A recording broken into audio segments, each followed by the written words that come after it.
Deus, além de amaldiçoar a terra por causa de Adão, avisou que toda a sua comida e alimentos seriam com dores, todos os dias da sua vida, e que os dias de cada um sempre responderia sobre profundos contrários, até que a morte intelectual e espiritual cedesse à morte física e o homem voltasse ao torrão como antes.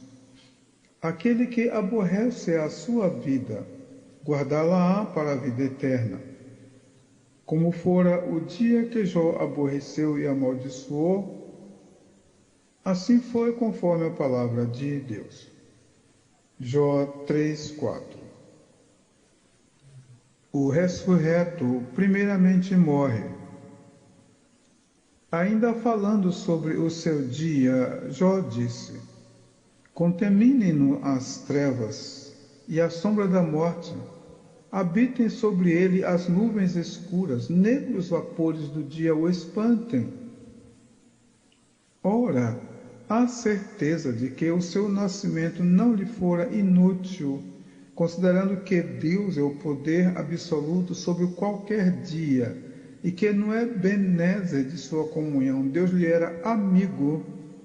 Logo, os contrários daquele dia negro, sob vapores apavorantes, mergulhados nas trevas da incompreensão, traziam, juntamente com todos os seus males, um bem futuro, pelo qual valeria a pena ser sincero e esperar em Deus. Salmo 23, 4 e 5. Data natalícia. A escuridão tome aquela noite e não se goze entre os dias do ano e não entre no número dos meses. Geralmente, o dia de aniversário é um dia especial e diferente de todos os outros dias, por se comemorar o dia primeiro de termos sido nascidos ou dado à luz. Se o último dia de um homem de 100 anos for de trevas, escurecerá todos os seus dias, a contar do dia primeiro. Mas se retirá-lo do calendário da história e da lembrança, não se completarão semanas, nem meses, nem anos. Os que me viram nascer podem comemorar esse dia, mas em mim não há lembranças. Sendo um mal hoje, fora mal também na escuridão dele. Qualquer que tentar entender o dia de Jó desde o seu nascimento mais prematuro, mergulhará no incompreensível sem luz, luz que lhe dê gratidão. Salmo 139, 11 e 12. Pele por pele. Ah, que solitária seja aquela noite e suave música não entre nela. Considerando que era uma situação de pele por pele, quando Jó amaldiçoava o seu dia e dizia contra ele trevas e escuridões, descrevia o dia da queda do maligno. Deus disse: eu fiz que houvesse luto, e cessou os cânticos da noite, e houve silêncio na obra dos tambores. Enquanto Jó contendia com os amigos para testemunhar que Deus ainda estava nele, apesar do seu arredor, Deus usava a boca de Jó e aniquilava todos os dias do maligno, porque o mal perdeu tudo quanto pensava que tivera, a riqueza, a beleza e a vida. Daí o pele por pele. Toca em tudo quanto ele tem, poupa-lhe, porém, a sua vida. Faz bem lembrar. Ezequiel 28, 13 a 15. Dias abundantes. Amaldiçoem-na aqueles que amaldiçoam o dia, que estão prontos para fazer correr o seu pranto. O enviado de Deus, fala as palavras de Deus, porque Deus não lhe dá espírito por medida.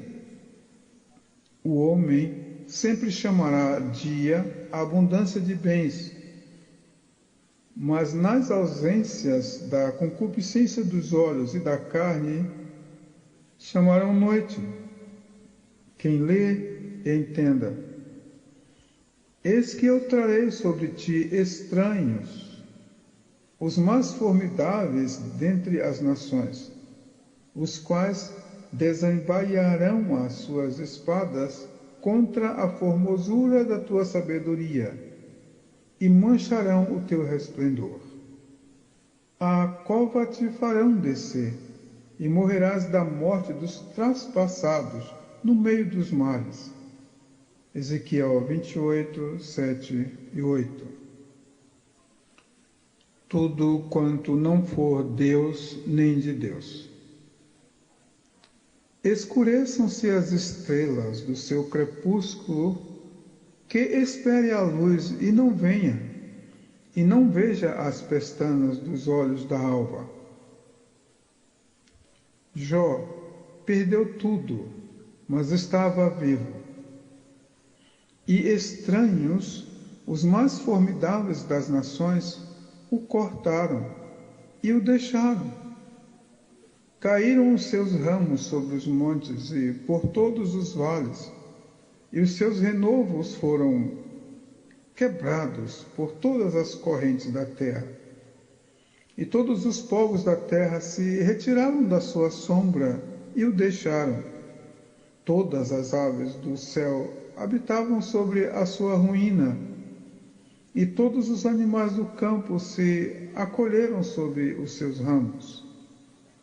Ezequiel 31, 12 e 13. Deus sabe que o homem não sabe, porquanto não fechou as portas do ventre, nem escondeu dos meus olhos a canseira. Deus já sabe que o homem não sabe o que significa a existência e a vida, mas Ele é de infinita compaixão e nos tem chamado para si, a fim de nos fazer compreender que seria uma covardia fechar as portas do ventre e evitar que o homem nascesse, sendo mais fácil criar um dia para o descanso físico do homem. Tudo isto traduz um pensar que pensaria melhor que Deus. Herdamos isto do pecado, que está sempre diante de nós. Os olhos não se cansam de ver, mesmo depois da queda, e não alcançamos de onde vem a lei dos batimentos cardíacos. Crer que poderia ter sido melhor mostra uma dúvida contra o Criador. Isaías 45, 9 e 10. Deus se arrepende. Por que não morri eu desde a madre e em saindo do ventre não expirei? Se o morrer no ventre tivesse uma razão extra a Deus ou um motivo completamente alheio dele, a vida no ventre estaria completamente desprotegida, descuidada ou ausente. O Senhor é o Deus que se arrepende, não arrependimento de homem, nem arrependimento porque errou. O seu arrependimento não tem razões lógicas nem leis dentro da ótica justiça ou injustiça do homem. Se não o glorificasse, Deus se arrependeria antes. Quem lhe deu primeiro a ele, para que ele seja recompensado? Romanos 11, 35. Colo envelhecido e sublime. Por que me receberam os joelhos? Ora, a sublimidade dos joelhos que se dobram para adorar, louvar, pedir, suplicar, consolar e ser o altar do que se dá à luz está acima dos valores humanos, uma vez que o homem presume a vida corpórea ser mais propriamente sua do que de Deus. E nisto o homem envereda pelo querer entender que a obrigação de preservar a vida é só sua, própria, e protegê-la até dos efeitos dos mandamentos de Deus. O não entender que a vida é mais própria de Deus do que de si mesmo não permite ao homem enxergar a sublimidade dos joelhos maternos, paternos e fraternos, que se dobram para orar e ninar. Lucas 22, 39 a 46. Mamas que alimentam e livram da morte. E por que os peitos para que mamasse? Morrer de fome após o nascimento, perecer de inanição nos primeiros dias de vida fora do ventre, nascer com enfermidades que apontam logo o pó da cova, seriam as escolhas do homem se não crescem que Deus é todo-poderoso. Porque o dia de caos ensina que Deus é mais mãe do que qualquer mulher sujeita a se esquecer de seu filho que cria. Mas além dos membros do corpo mutilados ou cega, mãe acima do leito e do peito, fazendo do abortado um ser mais feliz do que um homem sadio de 120 anos. Isaías 49, 15 e 16. Repouso não é um quê de corpo, porque já agora jazeria e repousaria, dormiria, e então haveria repouso para mim com os reis e conselheiros da terra, que para si edificam casas nos lugares assolados, ou com os príncipes que tinham ouro e enchiam as suas casas de prata, ou como um aborto oculto não existiria, como as crianças que nunca viram a luz. É inevitável fechar os olhos e não acortinar todo o espetáculo da vida, fechar os ouvidos e não presumir estar perdendo sons e falas, trancar o coração e não sentir Deus distante. Deus é o repouso do que dá o próprio corpo para ser queimado, e a liberdade do que mantém todo o seu entendimento cativo ao Evangelho.